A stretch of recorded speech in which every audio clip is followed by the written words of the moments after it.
What's up everybody, Tom here with another video. In today's video we'll be discussing the latest news to do with the stock markets right now. We'll also be taking a look at our technical analysis levels for the S&P 500, NASDAQ, Bitcoin, dollar index, Tesla and more to try to get a bit of understanding about what exactly is going on. Tech stocks continue to decline while the rest of the market actually stays quite firm. So what is going on? Let's check it out right now. Stay tuned.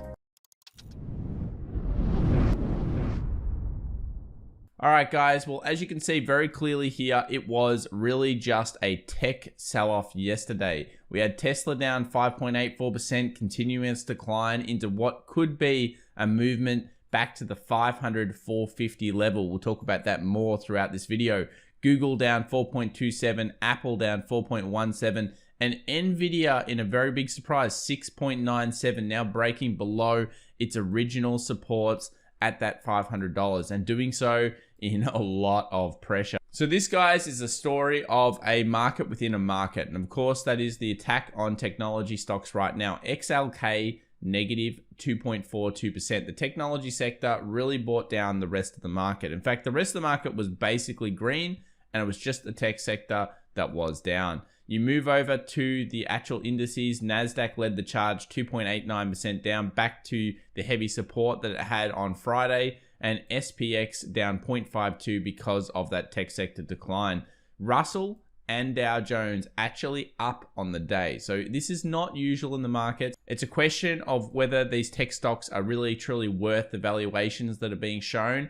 And I think this might continue for a little bit if we close underneath these levels, and I'll explain that soon. Remember the rejection last week? Did we get a follow through? We didn't, and I'll talk about that later in the video. It's very important to wait for that final piece of the puzzle when you're taking a look at technical analysis.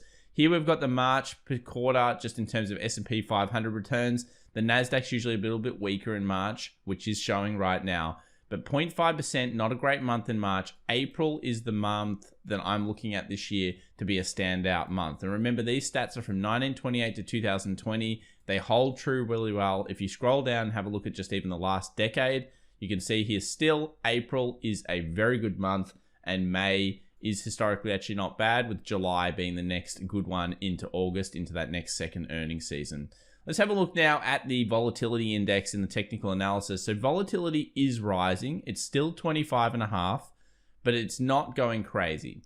So volatility has increased, but the volatility that we're talking about is really in the NASDAQ. If you actually had a look at the VIX of the NASDAQ versus the VIX of the S&P 500, it is much higher and much more aggressive. And that's because, again, it's tech that's really getting hit, not the broader market right now. If we look at US dollar continues its increase from last week. We had that closure above the 20 exponential moving average on the weekly. We had our movement above all of these wicks here on the way down. So we had all of our declining lower peaks. It's now closed above those zones. So I think the dollar index is really trying to reprice itself potentially not only to the 93, but the 94 zone. I would expect some resistance to be found here. And just remember, when you're doing your analysis to figure out what's going on with these types of declines and how to spot these, wait for the closure above the previous trend line down and above something like a 20 exponential moving average if it's been respected on the way down. That's one of the best ways that you can get, and we showed this on the stream last night with the US dollar yen, the best ways that you can figure out that something's ended the downtrend and beginning an uptrend, especially when it's so very clear like it is here. Dollar index looks to be strong for now, and if that and treasury yields continue to spike, we're sitting at 1.6% here for the 10-year treasury yields. These could go back up to 2. Remember, where's our resistance for the treasury yields? Around 2%. That's what we reached back in December, November of 2019. So treasury yields are known to spike fairly hard. When they spike very hard like this and they hit this 2 level, they will probably start to decline a little bit, but it isn't there yet. It's gone through the previous monthly support at around 1.45. Now we're closing in on going towards the 2. And I said this a few times, it reprices quickly, then it consolidates. So don't be too concerned about the long-term ramifications just yet, because the bond indices, and especially the treasury yields here, they tend to reprice quickly, then consolidate, then have their next move later on. So 2 may be all it is. And at this stage, 1.6, if it does go to 2, that's a worrying sign for the NASDAQ in terms of what the pullback could look like. And we'll take a look at that very, very soon. Bitcoin continues its run up. This was some great technical analysis. We did this on TradingView. We've also done it on our weekend video. Bullish daily hammers, absolutely beautiful. That's the type of thing we want to see. It's the follow through movement above that's the key here for the technical analysis. We saw movement into the 52,000. It came back off after the smaller time frame showed some rejection, and now we're putting pressure back on the 52. Again, we close above 52. Where do we go? 55. Previous resistance over here on the smaller time frames, and then maybe even to the 60,000. So Bitcoin's doing it even though dollar index, guys, is actually going up. It's pretty amazing to see Bitcoin being such a boss here when it comes to trading. Same with Ethereum. Ethereum trading now at 1810, starting to close the gap. March historically has been a pretty bad month for Bitcoin, but at the same time, it's been a decent month for Ethereum, and Ethereum's certainly closing the gap with Bitcoin right now. Let's take a look at gold. Gold hit our support. Remember, we don't try to catch falling knives on this market, so we can't tell that this is the lowest point it will get to, but it is certainly a point where it goes through the previous trend line lows. We have the previous support area around this 1675 area, resistance, and it's just reached that. So I think that this is a very interesting level to look for on gold. I'd be now looking for structure to form, and if structure does form and break out above, that's positive. If it continues its slump down, well, we could be looking at even lower points for gold. Unfortunately, people won't like it, but there might be some 1600 flats here, or even 1550 previous resistances over here. So there's some problems here for gold right now. It doesn't look bullish at all. It's just hit the first level, filling what we call the participation phase of the market. And this is the part that I like to be part of when I'm shorting or longing in the market, the participation phase. Break below the last previous support and continue that very quick repricing action, similar to the dollar index right now, with a series of 2 steps forward, 1 step back movements, all the way down to the support. Congratulations for people that were in gold to the short side. That was quite a nice trade. At the same time, silver has been stronger, which we kind of thought it would be. It's trading around $25 right now. A closure underneath $25 on the daily time frame will expose things like 24, previous supports across the board here.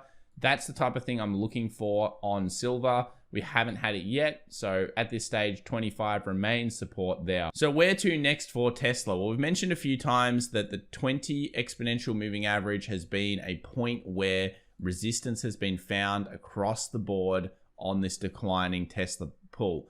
If we now get a new low, so let's say we break through this point here, which is around $539, we almost assuredly will go towards the 500 and possibly into the 450 range. Now, there is great structure on the left-hand side for Tesla. You'll notice here, $500 previous resistance, and it sold off.